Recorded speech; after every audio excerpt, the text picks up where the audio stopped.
It's that time of the month again. Welcome back to the DIVEBOMB YouTube channel and the November edition of the Power Rankings podcast. I'm Dan, but this month, in an absolute shocking turn of events, I am joined by neither Owen or Ollie this time around, as both are unfortunately available. We hope to have them back on the DIVEBOMB YouTube channel soon. Me just as much as you guys, hopefully. But I will not be alone. I cannot do the podcast by myself, so I have called in some help, and we welcome two debutants to the DIVEBOMB YouTube. So firstly, we welcome Vyas to the channel. Hello everybody, great to be here. Nice to have you on. And alongside Vyas, we welcome Emily as well. Welcome. Hi guys, thank you so much for having me on the podcast. They say all good things must come to an end, and yet again that is the case in 2022, as the motorsport season has ended with season finales occurring not only in F1 but also MotoGP, the World Endurance Championship and the World Rally Championship, as teams look forward to 2023 and the driver market in these series is ramping up. But that doesn't stop us. We still have plenty of action to review from November and, as ever, a Power Rankings top 10 to conclude the year. So, as we always do in this podcast, we'll kick off with the monthly review, and we're going to start with F1. So, F1 headed to Brazil for the penultimate round of the season, the famed Interlagos circuit. With rain on the radar, and this being a sprint weekend, qualifying was set to be held on the Friday instead of the Saturday. The qualifying session was definitely an unpredictable one. One of the most unexpected moments occurred in the form of Kevin Magnussen taking pole position for Haas. His first and Haas's first in the sport as well. The importance of being on the right tire at the right time shouldn't be underestimated, because we saw everybody else in the final top 10 shootout come out on soft tires, whereas Charles Leclerc came out on intermediate tires for Ferrari, and this cost him a chance at a better grid spot for Saturday's sprint. It just highlights the importance of that fact, and you got to be ready to make the right calls at the right time in these conditions. It would be a weekend of firsts as George Russell took his first victory in the sprint race, with Carlos Sainz and Lewis Hamilton rounding out the top three in a good day for Mercedes. Max Verstappen, he didn't have a good day. He was P4 after he picked up a bit of damage, although he still fought excellently against George Russell in a brilliant battle which lasted a couple of laps. His damage was picked up after Esteban Ocon and Fernando Alonso collided on the main straight after they got a bit hairy on turn 4 on the first lap, as their relationship soured as they come to an end with their relationship at the end of the year, with Alonso moving to Aston Martin. Talking of Aston Martin, they also had their own moments, with Lance Stroll and Sebastian Vettel getting a bit too close for comfort down the Retta Raposta towards turn 4, with the Aston Martin of Sebastian Vettel going onto the grass whilst trying to overtake his teammate. And there would be more action at the start of the Grand Prix itself. Indeed, following on from where Dan left off, as the lights went out, it was indeed a very action-packed start, as at turn 6, or one of the infield sections on the track, Kevin Magnussen, the pole sitter for Friday, who was starting 8th for the race, undercame contact from Daniel Ricciardo of McLaren. Entering the first right-hand turn in the infield, Ricciardo just slightly touched the rear right of Magnussen with his front wing, causing the Haas to pirouette around and come back straight into the path of Ricciardo, who was trying to avoid the winning Haas. Both of them were out of the race, and this caused the first safety car period of the race. It was a case of instant karma, you can say. And after a safety car period that lasted for about 5 laps, race got underway, and then we saw another controversial collision between Lewis Hamilton and Max Verstappen. These two got together again at Brazil. This time at turn 2, Verstappen trying to go around the outside of Lewis Hamilton and then making contact as he got squeezed out onto the curb. Verstappen lost his front wing, whereas Lewis Hamilton was told that he had suffered floor damage following this collision. Verstappen had to make a pit stop, and he dropped to the back of the grid, and his pain was further amplified when he got a 5-second penalty for this incident with Hamilton. And action did not end there, because a few corners later, Lando Norris clipped the curb of the fast right-hander, sent Charles Leclerc spinning into the barrier on the outside of the track. And it was a very reminiscent crash to the one Leclerc had in France, albeit this one with much lower impact. Leclerc managed to get going and had to return in last place, and make a front wing change, which put him on the back foot for the day. There would be drama behind them, though, in the battle for P6 and 7, as Verstappen, charging through the field, got past his teammate late on in the race and was sent on to charge for Fernando Alonso. However, when this bid failed, he was asked by his engineer Gianpiero Lambiati to give the position back to his teammate in the battle for P2 in the championship. However, Verstappen decided not to do this and crossed the line in P6 one position ahead of his teammate. He then said he gave his reasons to the team in what many believe is to do with Perez crashing in Monaco, which the more you look at it, the more deliberate it seems. And after Verstappen's comments, it was a very controversial moment. It's been talked about a lot. Verstappen had the championship sealed a long time ago, whilst the battle for P2 was still very much on in Brazil. Obviously, we know this wouldn't make a difference in the end, but did Verstappen handle this moment correctly? Did he do the right thing by keeping ahead, or should he have let Perez go? What do you guys think? So after all of the drama had happened earlier on in the race, that meant that Russell took his first win for Mercedes, with Hamilton finally making it back onto the podium. And in the battle for P2 in the World Championship, Charles Leclerc really wanted to get past Sainz, but Ferrari disclaimed the call in the end and said that it was too risky, so Sainz ended up being P3. So Leclerc obviously impressively managed to get to P4 with Alonso in P5. Adding on to what Emily has said, it was actually a tough one to say. You can't pinpoint one person and say he was at fault, you know. This incident is basically like, if you look at it from Verstappen's point of view, he would have said that, look, I am close to Alonso, I can overtake him. Then his team said, if you can't overtake him, you must let Perez by. This message was even conveyed to Checo by his engineer, Hubert. Unfortunately, even though none of this happened, like, then Verstappen's outburst on the radio saying, I give my reasons and I stand by it. Although I felt that was not really the best response. Though this is from my point of view, and then I don't think others can, like, you can't say that he is at fault, because in the heat of the moment, drivers tend to say whatever comes to their mind. And Verstappen said his. I think it's a hard one. I think at the moment, like when it happened, I didn't really understand why he wouldn't let him pass, especially because Checo did such a good job last year of holding Lewis up in Abu Dhabi. And I feel like Perez had sacrificed a lot of his races to perhaps help Verstappen. But then obviously afterwards, we heard the stories of him deliberately crashing in Monaco so that he could get on the podium, and some other things that had happened during the year. It's kind of a hard one. I don't really want to say that a specific person was at fault. I just feel like probably in the moment, Verstappen was obviously very heated in the car, and so was Perez. So I think the decision to not let him pass, obviously Max is Red Bull's number one driver, so even though he'd already won the championship, they obviously wanted him to get the most points. But looking back at it at the time, I couldn't really understand why Max wouldn't let him pass. But obviously, after the things that come out afterwards, I'm not really sure how to decide. I don't really think I could say that he did it wrong, and I think Perez is probably just in the wrong as what he was. For me, it's really noticeable that he's kept Monaco in his mind. Monaco was in May.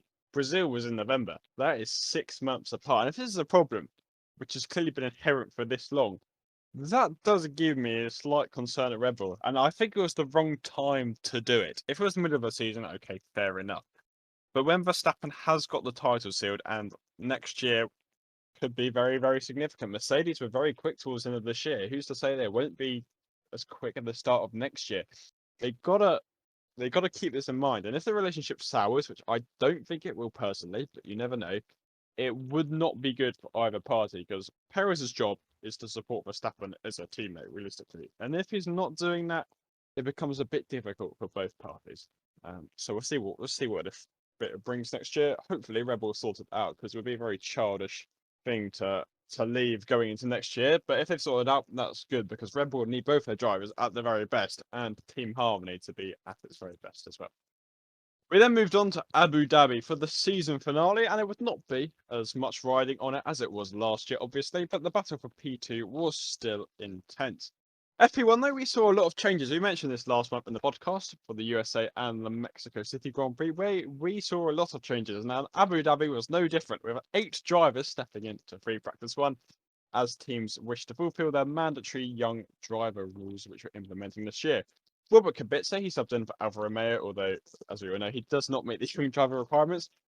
Alongside him, there was Jack Doohan, he took part for Alpine. There was Pietro Fittipaldi, who obviously did it for Haas. We had Robert Schwartzman, he went back into the Ferrari. Liam Lawson, he stepped into the Red Bull. Logan Sargent, as he tried to get more super license points, he was in the Williams. And a personal favourite from me and the podcast, as keen listeners will know, Pato O'Ward made his FP1 debut for McLaren, and a very happy moment for me and the rest of the podcast, as we want to a bit of a Pato fans around here. So that was very nice to see for me, but that had nothing to do with the action that would occur on Saturday. The start of the race did give us a few memories and flashbacks to last year. Once again, the moment of focus was on turn 6, with Lewis Hamilton going off onto the runoff area, keeping his position. Although this time it was with Ferrari's Carlos Sainz. So as Lewis Hamilton gained on Charles Leclerc with an attempt to make a move, Sainz saw his opportunity and then ducked down the inside. And what was, once again, as I reinstate my point, a very familiar move, something reminiscent of last year between Verstappen and Hamilton. Sainz turned in such a way that he claimed the apex on turn-in and managed to, Sainz's trajectory through that corner was very similar to Verstappen's from last year, and once again Lewis was forced to go wide. And this time, although he didn't keep the place, and a couple of laps later the FIA were on him, telling him to give the place back to Sainz. Exactly. Precisely from everything that happened in FP1, let's turn our attention to qualifying, where Verstappen took pole, and this would be the first Red Bull front row lockout since 2018. So Red Bull once again were extremely quick in Q3, and Verstappen pumped in a 1:23 on his first run to lead the way from Sainz. And then Perez and Leclerc were back with Hamilton, who apparently had brakes problems in qualifying. And then this meant that Russell watched on from P5 and P6 respectively. The race then settled into its rhythm of a typical Abu Dhabi nothing on the line season finale race with nothing much going on. But Fernando Alonso, in his last race for Alpine, found heartbreak yet again with his 5th retirement this season due to a mechanical failure. His relationship with Alpine has worsened almost race on race, and I'm sure he'll be glad that he's going to Aston Martin. Another retirement for a multiple-time world champion of Lewis Hamilton, getting a very rare retirement nowadays. I believe it was his first mechanical retirement since Austria in 2018. And that also signified the end of his winning streak. He had previously won a race from every season that he'd competed in Formula 1 from 2007. He wasn't going to win in Abu Dhabi, but that officially ended his winning streak of 15 seasons in a row victorious. Maybe we might see Max Verstappen, the rate he's going, beat that. But unfortunately for Hamilton, that was his winning streak over. We'll see if he can pick some wins up next year. As Verstappen was pulling away at the front, an interesting battle was emerging for P2 in the race between Charles Leclerc and Sergio Perez. Perez, running in P2, was falling away from Max and into the clutches of Leclerc. And with Leclerc closing in the mid stages of the race, Ferrari told him to box opposite Perez for their second stops. And while Red Bull took the dummy and brought Perez in, Ferrari opted to stay out with Leclerc and hang on with the tires till the finish. This was said to be a very exciting battle towards the late stages of the race, as Perez chased down Leclerc, and ultimately he fell short by around 1.3 seconds.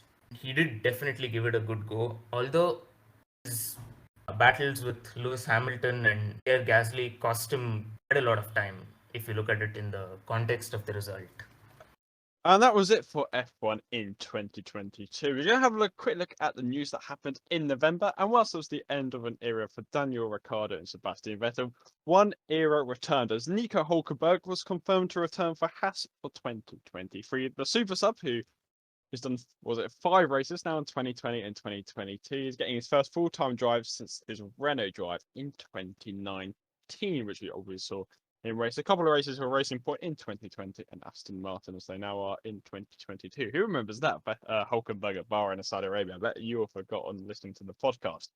But he has obviously removed Mick Schumacher for Nico Hulkenberg, and I see this quite an interesting call. Obviously, Hulkenberg hasn't had a full-time drive in a couple of years. So do you guys think that Hulkenberg to Haas was the right call?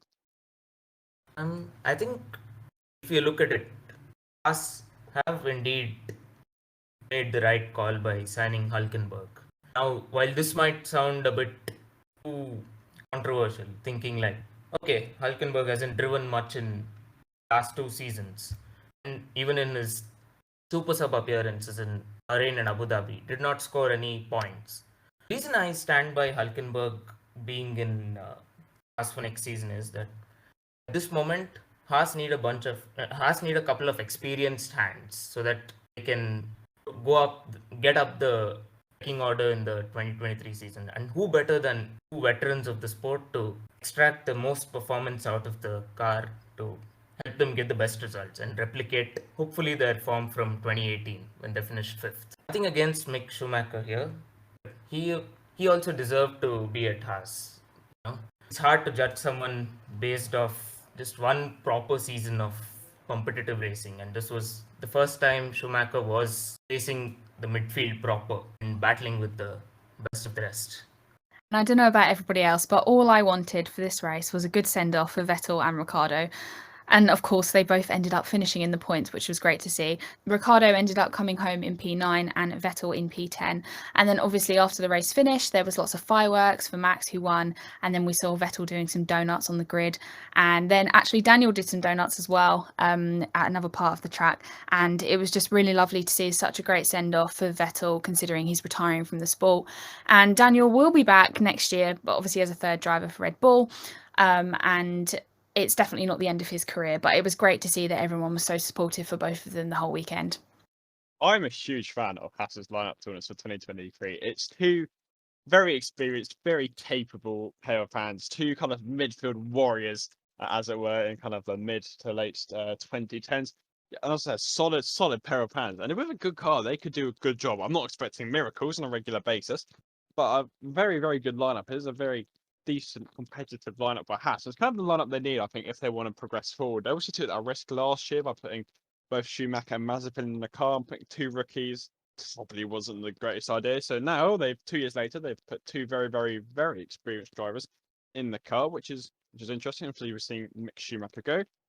Obviously, whether his Ferrari tyres, whether him cutting his Ferrari tyres have a significance in him losing a seat, as obviously we know Haas are supplied by Ferrari. So as Schumacher's leaving Ferrari, there is one other individual who said they were leaving Ferrari. Yes, and that individual is none other than Ferrari team principal, Mattia Binotto. After 4 years in charge at Ferrari, at the helm of affairs of Ferrari, Mattia Binotto was announced to have been leaving Ferrari at the end of the 2022 F1 season. This was, one could argue that this was in the works, considering how Ferrari had absolutely thrown away a really strong start to the season. You see, being 46 points ahead after 3 rounds to ending up 146 points off, that isn't usually an ordinary sight. And the manner in which they threw it away, you could argue, was pretty odd. And one might feel Binotto should have delved into the teething issues that were holding back the team's potential in terms of strategy and reliability, hopefully, and then sort it out so that the team can once again be at its full potential. It'll be curious to see who will replace Binotto, but I think we already know the answer to that. Yeah, I think I agree with a lot of what Vyas said. I think obviously for Haas, they're in the midfield at the moment, kind of towards the bottom of the midfield, and obviously they want to keep developing as a team. And it does make sense to bring back Hulkenberg so that they can have an experienced driver in their seat to maybe hopefully next year get some more points. But I think the whole way that it was handled was a bit weird, because I read that they told Mick that he'd lost his seat in a hotel lobby on a race weekend, and I mean, obviously I don't know if that's true, but I feel like there was probably definitely a personal connection between Gunther Steiner and Mick, because I feel like they weren't really getting along by the end of it. And I think Mick did have a good season. I mean, he's proved he has what it takes to race in F1, and I think obviously another part of it is now he's not part of the Ferrari Drivers Academy anymore. I think Haas were under a lot of pressure from Ferrari because of this.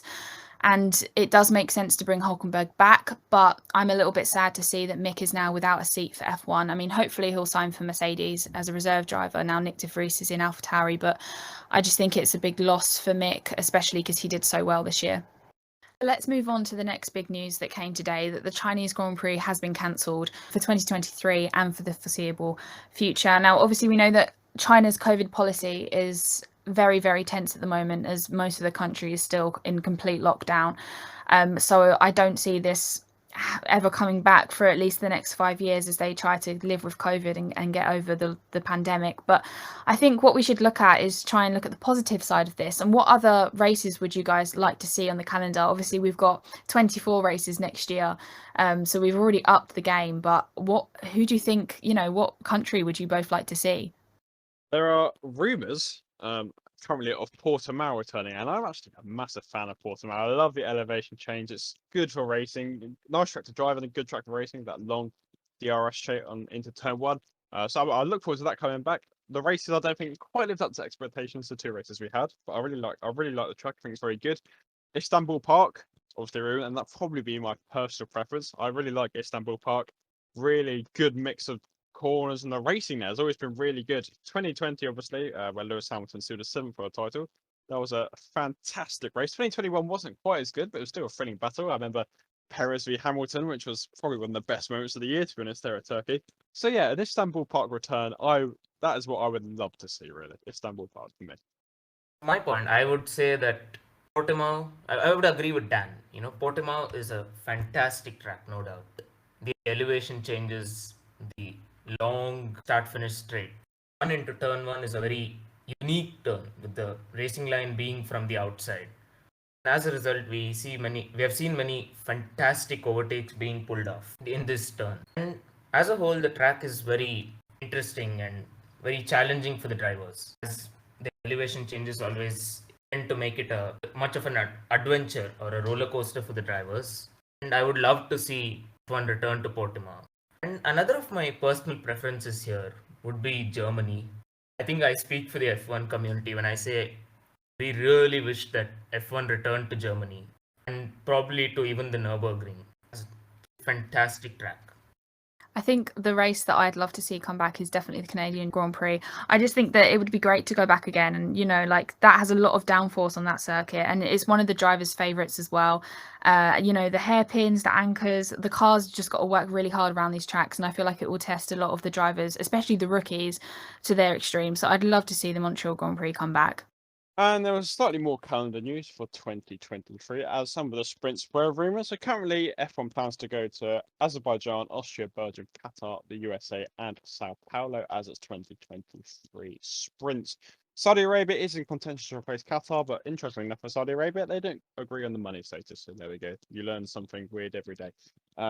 So yes, those are the potential sprints for 2023. And that is the end of the F1 news. So we head off to F2, which had one round in Abu Dhabi, but still had a lot of the line with a huge battle for P3 in the standings, with about 7 or 8 drivers all in contention for the weekend.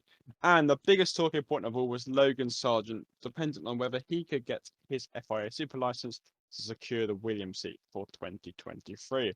However, qualifying probably produced one of the biggest shocks of the year, with Ayumu Iwasa taking pole, but what was really shocking was who was alongside him on the front row, as Dam's teammate Roy Nissany lined up P2 on the grid for the feature race in one of the oddest F2 qualifying sessions I think there's ever been with Roy Nissany P2. That's all that needs to be told.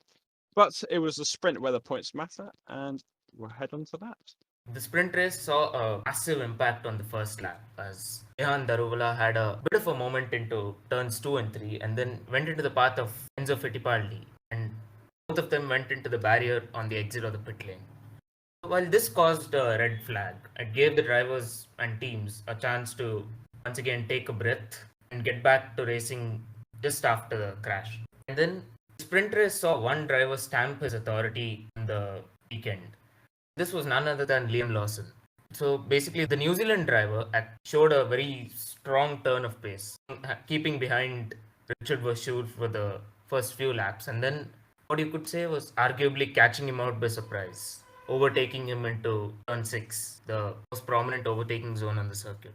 Nonetheless, Verschoor did very well to secure P2 behind Liam Lawson, and a familiar face on the podium in the form of Felipe Dragovic, the sport's newest world champion in third. So moving on to the feature race on the Sunday, wow, that was definitely dramatic. So obviously Doohan was chasing for a very strong position, and he started on the hard tyres, and he kept going and going and going, and his mechanics told him to long it out, because obviously it's basically the way it works in the feature race is that whoever starts first always ends up at the back because of the reverse grid.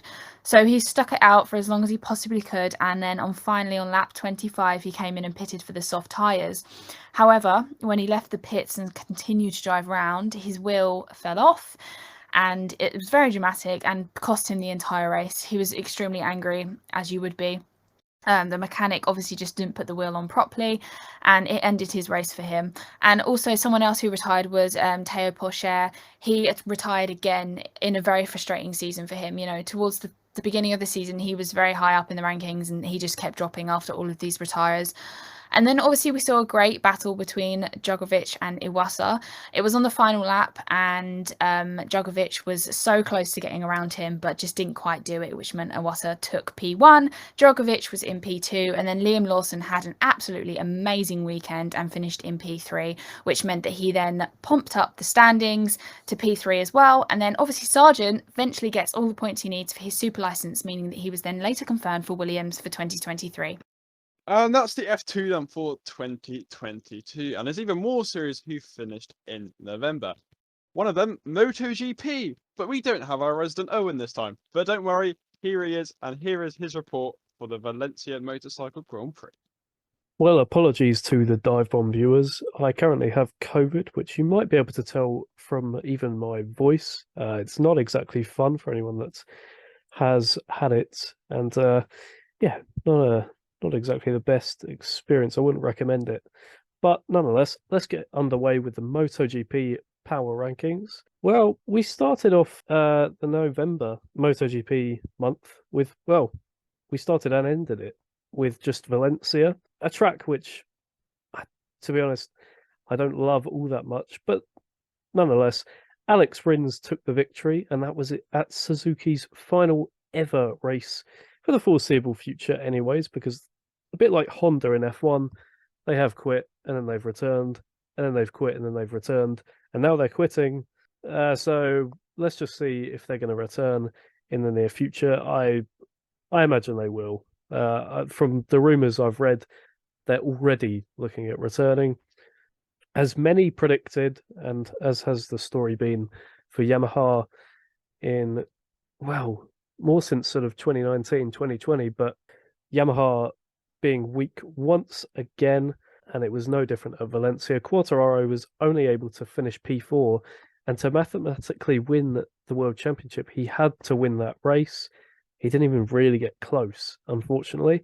However, there was drama because there was contact between Fabio Quartararo and Pecco Bagnaia, which resulted in Bagnaia losing an end plate off the front of his bike, but he took a nice easy P9, and Bagnaia came home to finish, well, P9, and took home the MotoGP World Championship. But this is, I guess, the debate really. Valencia, the Ricardo Tormo circuit, it's quite a poor track. I don't think it's been all that great historically, and it's not been great this year either. It was even the track that got to host Valentino Rossi's farewell race, and it didn't really give him much to do. You know, there's no crazy corners, there's no hugely cinematic shot. Like, for example, you could argue that, I mean, I'm not going to say this because it's my favourite track, but you could argue Mugello is not the best track for overtaking, but it's so cinematic, it's so beautiful. Valencia, the Ricardo Tormo circuit, has none of that. Not to mention that Spain already has Catalonia, Aragon, and this track as well. This track is definitely on the lower end of the scale of MotoGP tracks that we want to see on the calendar. So is Aragon, actually, and to be completely honest, maybe even Catalonia. So maybe it's just a Spanish tradition to not really have the most interesting racetracks. Thanks for that, Owen. We now move on to the World Rally Championship. And why not have one recording when you can have two? We welcome Apostolos to give us the World Rally Championship report for November. After a year with many changes and lots of drama, the WRC headed to Japan for the first time since 2010, now run on asphalt instead of gravel, for its final round of the season. The only two drivers to have previously competed were Sébastien Ogier and Danny Sauter, but both hit trouble early on, with the Frenchman losing over 2 minutes due to a mechanical problem, essentially putting him out of contention. But Danny Sauter fared much worse, his car catching fire midway through stage 2, causing a red flag, but thankfully both driver and co-driver were unharmed. Despite a new co-driver in James Folden, it was same old for Craig Breen, who showed an initial turn of pace, then started to fall back from the leading pair, and eventually crashed out. It really sums up his miserable first full season. But not even world champions were safe in this rally, as proven by Kalle Rovanperä, who understeered his way into retirement on day 2, clipping a low wall and busting his right front tyre in the process. But the battle that got everyone's attention was that for first, contested between Hyundai's Thierry Neuville and Toyota's Elfyn Evans. Evans was generally the faster of the two in the first 2 days, on Friday and Saturday, setting the most fast stage times, but it was Neuville who actually went into day 3 leading, setting up a final day thriller. That is, until Evans had to stop and change a tyre, losing a minute in the process. So it was left to Thierry Neuville to lead home teammate Oy Tanak for one final time in a Hyundai 1-2, Hyundai showing that they could take the fight to Toyota in 2023. Also, an honorable mention for Takamoto Katsuta, Toyota's soon-to-be third driver, who finished third for the third time in 2022. A nice reward for his home rally and also for being the most consistent driver of the 2022 season. Thank you, Apostolos. Thank you, Owen, both for your help in supporting the podcast this month. We hope to have you back actually on the channel sometime soon. One other series had the final race of the year in November in the World Endurance Championship for the 8 Hours of Bahrain. Toyota finished 1 and 2 with the team of Lopez, Kobayashi and Conway coming out victorious. Alpine finished P3 with the Peugeot team finishing in P4. Toyota sealed the Le Mans Hypercar Championship. They were level on points heading into the weekend with Alpine. And Ferrari, they claimed the GT Championship in 2022, with Jota claiming the LMP2 title. And this was the last race before we have even more manufacturers join the World Endurance Championship. Very excited for it personally. I know Ollie and Owen definitely are as well. But we have Ferrari, Porsche and Cadillac all hopefully coming in to the World Endurance Championship in 2023, which, as I said, very exciting. Hopefully it's more competitive because Toyota, as we know, have dominated Le Mans and the entire championship for years and years. I'm really looking forward to these 3 teams coming in. And that was it for the World Endurance Championship in 2022. Let's hope with these new teams it'll be even more thrilling in 2023. And now we move on to the main event, the Power Rankings for November. So let's kick off with number 10. And number 10 on our list is none other than F2's most recent feature race winner, Ayumu Iwasa. The Dams driver has definitely been very impressive in his rookie season. He got a pole position most recently at Abu Dhabi, and his pace has been very impressive. But however, I would say his coming of age weekend was the one at Le Castellet. He showed a really strong turn of pace in the feature race and went on to claim the victory. And another sprint race victory did follow later on, and he also got a few podiums across the season.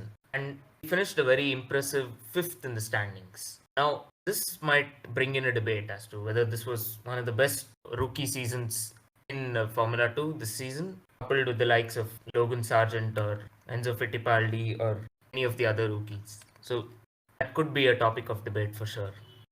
Gotta say, Iwasa has surprised me. He has definitely surprised me. His F3 season was underwhelming, and he was one of those people who are like, oh, why is he going to F2? But he has done very well. And it's been a strong rookie class this year. Jack Doohan and Logan Sargent, they already had some expectations behind them, and they exceeded expectations. Enzo Fittipaldi, as you said, has been fantastic. Obviously, he's just signed for the Red Bull Junior team as well, so well done to him. Let's hope he'll be even stronger next year as he goes to Carlin. But yeah, Iwasa, for me, most impressive rookie, probably one of the most impressive drivers of the year, alongside probably Dragovic for me, because the expectations for him were so low, and he's in a Dams, which aren't normally in the pecking order of the F2 grid.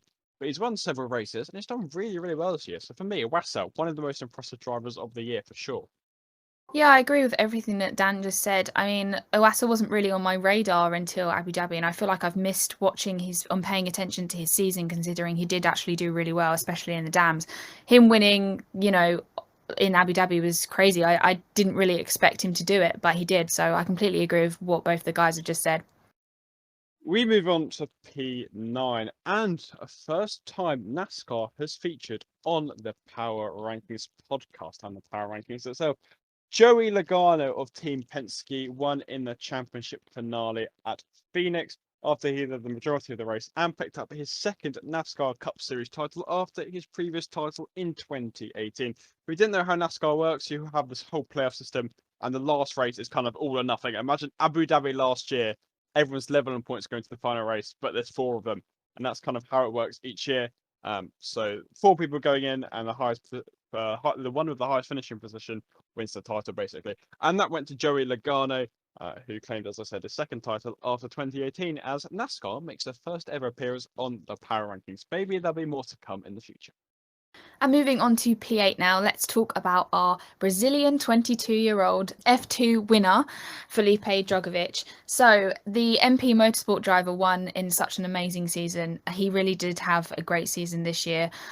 Even though he watched from the pits as he claimed the championship, not quite how he expected to win it, as he was quite worried about Teo Pourchaire getting more points in the rankings. But obviously, due to his mechanical failures for the rest of the races, it didn't really play out for Teo, unfortunately. And there's no Brazilian driver in F1 at the moment, and Drugovich is the first to win the sport's main feeder series since Bruno Janqueira in 2000. So this could be a very historical moment for Felipe if he does ever make it into F1 in the future. We obviously know that he signed on to Aston Martin for their new young drivers program, and he just did an amazing job in Abu Dhabi, coming P3 in the sprint and then P2 in the feature race with a great battle with Iwasa. And he has definitely been a dominant champion this year with a 101 point gap. I mean, at number 7 is the number 7, the Toyota Le Mans Hypercar crew, who won the 8 Hours of Bahrain, that being Mike Conway, Kamui Kobayashi, and Jose Maria Lopez. They helped secure Toyota P1 in the constructor standings. The team themselves finished P3 behind Alpine, unfortunately, but for the constructors, they helped secure that this year. So that's the number 7 coming in at number 7. And P6, well, I'll hand you back to the rally expert. Apostolos, take it away. Next up is Thierry Neuville, who completely outshone his world champion teammate Oyt Tanak and nearly scored the maximum points available, 27 out of the possible 30. He really did nothing wrong, but the fact that there was only one rally in November prevents him from being higher up in the list. Thanks for your help again, and I'm going to require some more help for number 5. Owen, welcome back. Number 5 for the DIVEBOMB monthly power rankings in November was Alex Rins. There really was nobody else from MotoGP to put up here because, you suspect the usual people like maybe Pecco Bagnaia, but he just kept it nice and safe, nice and easy, took home P9 to just secure the World Championship. That's respectable, that's fair enough. But Alex Rins, what a performance. He's a guy that whenever he usually gets into the lead of the race, he kind of collapses under the pressure and bottles it a bit, but he showed no signs of that this time round. And with it being Suzuki's final ever race as well, it just meant that the poetry, it was written in the stars. And if Suzuki never does return, at least their final ever race in MotoGP was a victory. Thanks for that, Owen. We now head to number 4 on the list. And at number 4 is a very familiar face from the Formula 1 grid. It's none other than Red Bull's newest double world champion, Max Verstappen. His display at Abu Dhabi was a sensational one, although it went under the radar. Dominated the race, led all but one lap. So this definitely highlights much of what the season has been for him. And actually, I've forgotten to mention one thing here. Although he had an off race at Brazil, colliding with Lewis Hamilton, damaging his front wing, this compromised his race and his strategy. Overall, he still managed to make it back to P6, which I would say has got a touch of controversy in it, thanks to not returning the place back to his teammate Sergio Perez, which he took just a couple of laps prior. Verstappen finishing P4 in the power rankings is a significant moment for regular listeners of the podcast. It is the first time since April, yes, April, that Verstappen has not been P1 in the rankings. It's every single month, sorry, of the season so far, Verstappen has finished in the top 2 until the final time of asking where we have chosen him to be P4 this month. But that is quite incredible. I know we pick who comes first, but there's no denying how sensational Verstappen has been this year. It's been truly unbelievable. I remember at the start we were saying that we had 4 P1s from 4 different series at the start of the year when we had McLaughlin, Leclerc, and Evans from World Rally Championship, IndyCar, F1, and Formula E at the start of the year. And then Verstappen wiped the floor 6 months in a row. So, for once, for the first time since April, only the second time whilst doing the podcast, we will have a P1 which isn't Max Verstappen. So I hope you guys are looking forward to finding out who that is in a minute's time. But this P1 domination, not only on the racetrack and in our power rankings, can we say this was the best individual season ever for any F1 driver? What do we think? Yeah, I mean, they don't call him the Dutch Lion for anything, do they? I mean, he just had an absolutely insane season. At the beginning, obviously, it didn't start off great and Ferrari were looking really strong. And then out of nowhere, he won like practically every single race and was just doing such a great job. I think, despite what people may say about Verstappen and obviously with all the drama that Red Bull's kind of been through with the cost cap this year, that nobody can doubt his performance and the absolute talent and skill that he has. And to be that young and already beating records set by Michael Schumacher and Lewis Hamilton is just absolutely insane. And I can't wait to see what he does next year.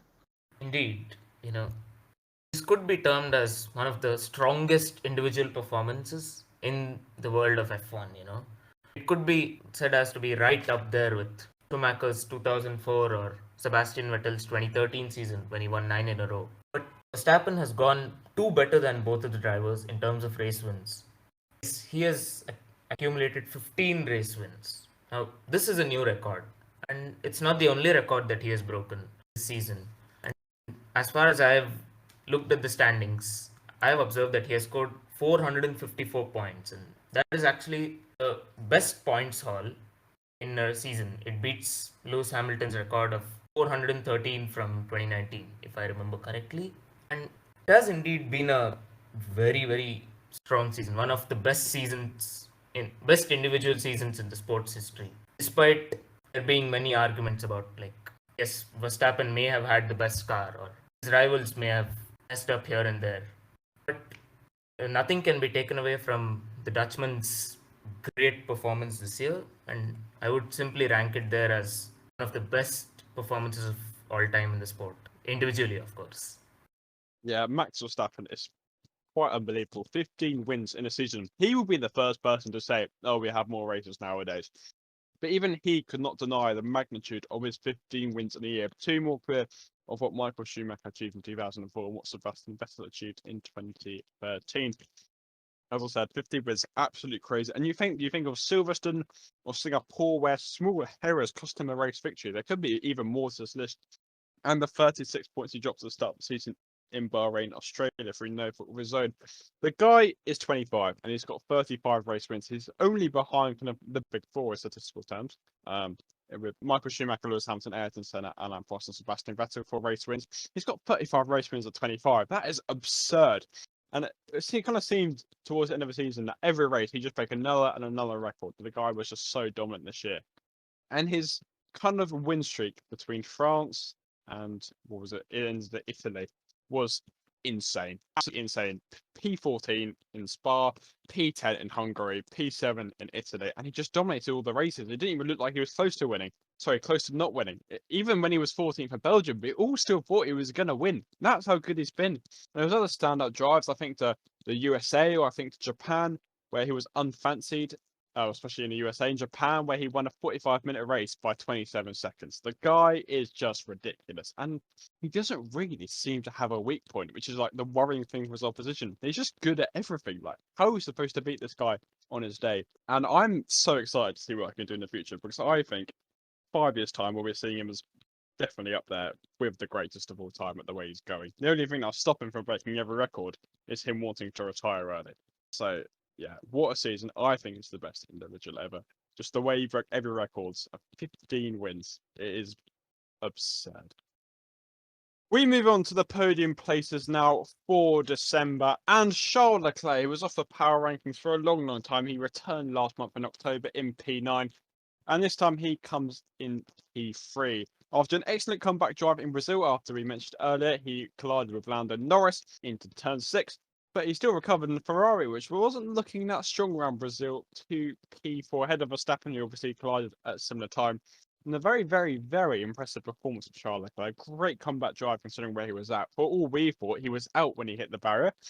But no, he recovered and he got P4, as we said. And going into Abu Dhabi, him and Sergio Perez were level on points of P2 in the standings. Kind of a similar incident to last year. Obviously, this time was for P2, not for P1 in the standings.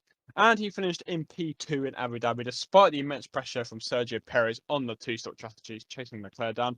But Leclerc held his own and finished P2 in the race, which claimed him P2 in the standings. It started off so well for Charles Leclerc this year, I think we'll say, after Australia.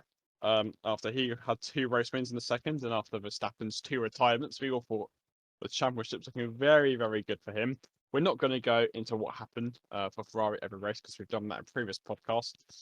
But do we think he can win the championship next year? If Ferrari get the cars right and he's performing as he did this year, do we think he can win the championship next time around?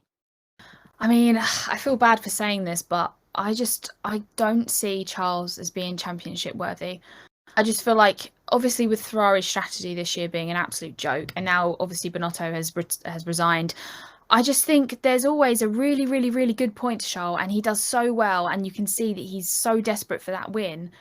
And he'll do fine one week, and then the next week, it's like something gets into his head, and maybe it's Max, I don't know, competing against him, but then he just bottles it. And I feel like, yes, the Ferrari strategy team were obviously to blame for some of the faults that happened, but a lot of it also was from his own doing. And I feel, obviously, the pressure is going to be immense on him. You know, he really wants to win that world title. I feel like maybe next year we could see a slight improvement in strategy terms, but I feel like he's really got to get into his head and kind of sort out his stress and his mental and the pressure that must be on him to perform and get great results for Ferrari. I don't know if he can win next year. Maybe we'll look at 2024 and see what happens then. And obviously Mercedes could be amazing next year because they've had a pretty bad year there in 2022. So obviously that's something that you've got to look at as well. But I feel like if he can probably get his strategy and the way that he races kind of more controlled, then next year maybe he'll have a better chance of doing it.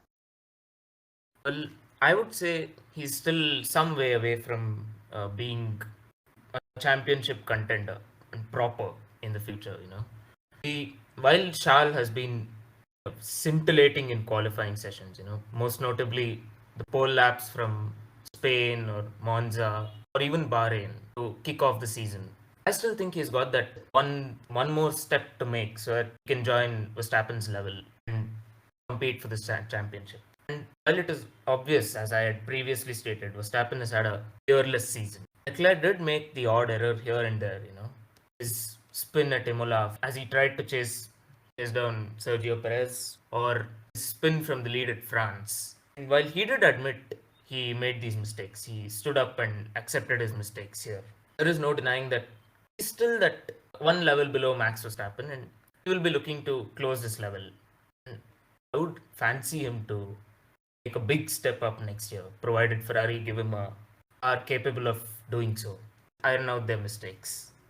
I've got to say, as long as Max Verstappen is performing how he is and Red Bull are producing cars at the rate they are, there's no chance Leclerc wins a title. I said this in, I think it was May, that I don't trust Leclerc in a championship battle. I don't think he's ready for it yet. I don't trust him kind of in a scenario. Max Verstappen, I know, is never going to crash by himself. Charles Leclerc, I can't say that for. He crashed in France and he crashed in Imola in high pressure situations.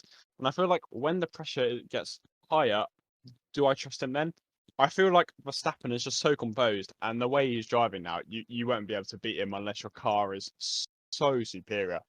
And I don't think Ferrari are ready. I don't think Leclerc's ready. And I think Verstappen is too good. So for me, I don't think 2023 will be possible for him. Okay, so let's move on to our favourite New Zealand F2 driver. So let's move on to P2, and of course it's Liam Lawson. He won the sprint race in Abu Dhabi from P2 on the grid, which was just amazing. He had such a great weekend, and obviously P3 in the feature race as well, starting from P9, and then he claimed P3 in the standings after entering P7. I think that is a very good point to bring up, the fact that he managed to get so high up in the overall standings at the end of the year, considering that his season started off, it was okay, it was average, but he really, really, really did try. And I think he was trying to prove to Red Bull that he really wanted that seat in F1, or at least a reserve drive for next year.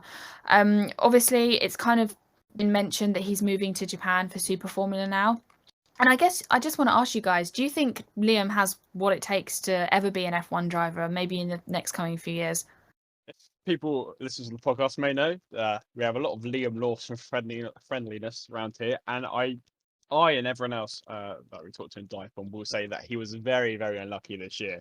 There were countless times where he got pulled over by strategy, or by bad luck, or by mechachrome, or something. Like Monza was the epitome of this, when we had that whole VSC safety car and then getting hit by Vips. It all went wrong, and his luck was abysmal. And I'm so glad for his sake that he got P3 in the championship, because there's absolutely no less than he deserved. Super Formula is an exciting move. Gasly, if you didn't know, went there in his gap year after winning the GP2 title, as it was at the time. Then he went to Super Formula for 2017, and he picked up the F1 drive at the end of 2017 and into 2018. Can Lawson repeat that? I'm hoping so. I really am hoping so. Because I think he's a very, very good driver. I think he was very harshly overlooked by AlphaTauri this year. Very harshly.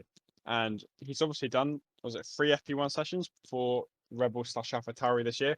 There's a lot of trust in him already for Red Bull, and I really hope he can perform in Super Formula, because I think he proved this year that despite all his terrible luck, he still finished P3, and I think that is a good indication that he's ready enough for F1. Adding on to Dan's points and echoing what he said, I too had observed that Lawson was supremely unlucky this year, Post Jeddah, he had this extremely low run of scores, mostly plagued by reliability issues or strategy misdemeanors, like in the feature race at Jeddah, or of course being punted out by others, like Whips at Jeddah. And despite all that, having finished third in the standings and just not too far off Pourchaire in second, like the gap was only around about 14 to 15 points. Yeah. So it kind of brings to me the point that, without all these issues and setbacks, what could have been, He might have even been challenging Drogovic for the title, had a few more things gone his way.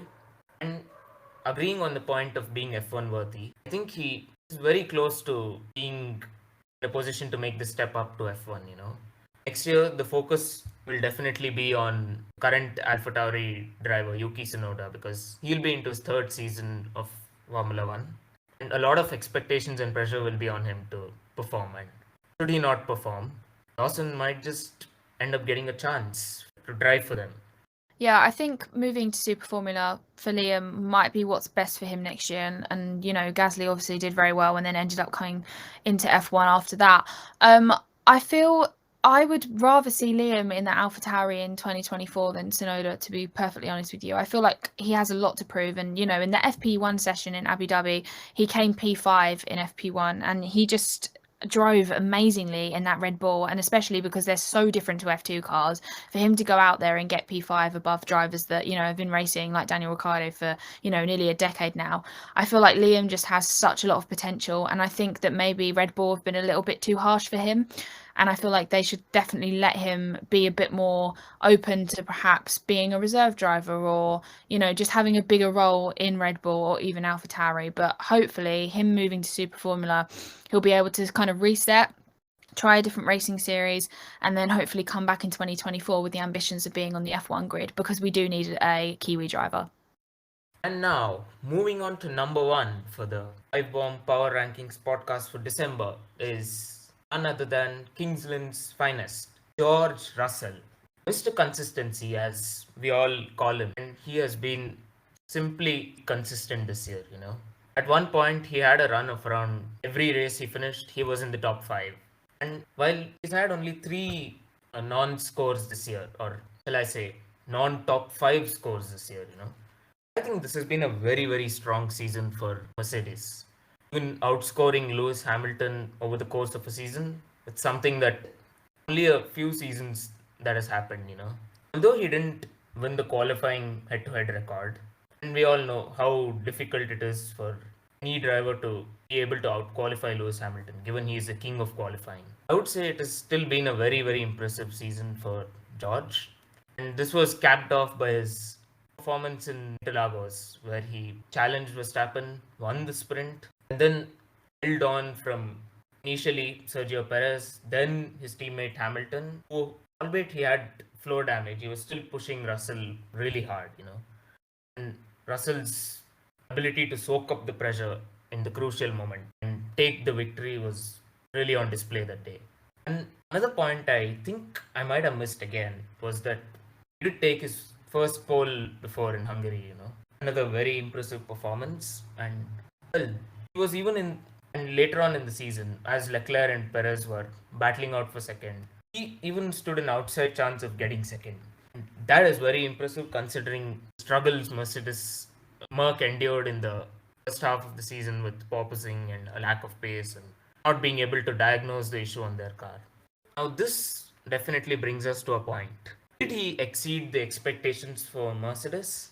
I think he did, because coming into 2022, there might have been a few opinions at Mercedes saying that, oh no, he might be outscored by Hamilton, or he might be like an understudy to Lewis. But safe to say, George has definitely exceeded expectations for the Silver Arrows. I'll be looking forward to watching him race more on track with the top runners in 2023, provided Merc give him a good car. Yeah, Russell was a really interesting case for me. I didn't know really what to expect coming into the year because he was in that Williams for 3 years, and although he impressed, we don't know what it was relatively. He needed the challenge, and it was put up against possibly the greatest ever in Lewis Hamilton alongside him in the seat. And yes, I know there's all the experiments at the start of the year from Hamilton, but the fact is Russell outscored him. He got a pole position whilst he didn't. He got a sprint win whilst Hamilton didn't, and he got a race win whilst Hamilton did it. And for me, he exceeded the expectations. He finished P4 in the standings. He had a Sainz in what was an inferior car at the start of the year. Obviously, by the end, the Mercedes probably was slightly better, I think we can be honest. But yeah, he exceeded expectations to me. I thought Hamilton would somewhat comfortably have the edge in him, but clearly not. Russell got him by the end of the season. And yeah, he impressed me. If Mercedes can produce a competitive car, I'm looking forward because he was, especially in Brazil, he really showed what it was all about battling with Verstappen. If he could do that on a regular basis, we're in for a good season. So for me, yeah, he did exceed expectations. So good job to him. Yeah, I think he definitely did exceed expectations. He was doing better than Lewis for the most part. And I feel like everybody had very high expectations for him anyway. And I feel like after when he sat in for Lewis before for Mercedes, and obviously the race didn't go as planned, he obviously ended up retiring. I feel like everyone kind of had a lot of expectations for him to be really good this year. I think he did prove that he is a good driver and that he definitely will be very good next year, especially if Mercedes managed to build a better car. And I think maybe even Lewis could, but they could get quite competitive next year. So I'm looking forward to see kind of what he has to offer. So there we go. That is the top 10 Dive Bomb Power Rankings for November. And now it's time for the preview for next month. But there's a problem. There's nothing. Literally nothing for us to report on. So there will be no top 10 for December, unfortunately. As I said, that's all for November, and that means it's all for 2022. Thanks to all of you who've listened to and supported the DIVEBOMB Power Rankings podcast this year. We hope you've enjoyed all the episodes that we've produced, and I'd like to give a special thanks to some of the team. We'll start off with Owen and Ollie for their regular support to me on the podcast. It was kind of a dream at the start, but these two helped me put it together and to take us to what we've become now. I'd like to thank the 3 guests we've had on the channel when either me, Owen, or Ollie were unavailable. So thank you to Apostolos and Vyas and Emily for their help in stepping in on episodes this year. Big thanks goes to our editors behind the scene, Michael and Jan, who have worked incredibly hard for the podcast to run. They put a lot of hours and a lot of effort in to make the videos for you guys, and I hope you enjoy them.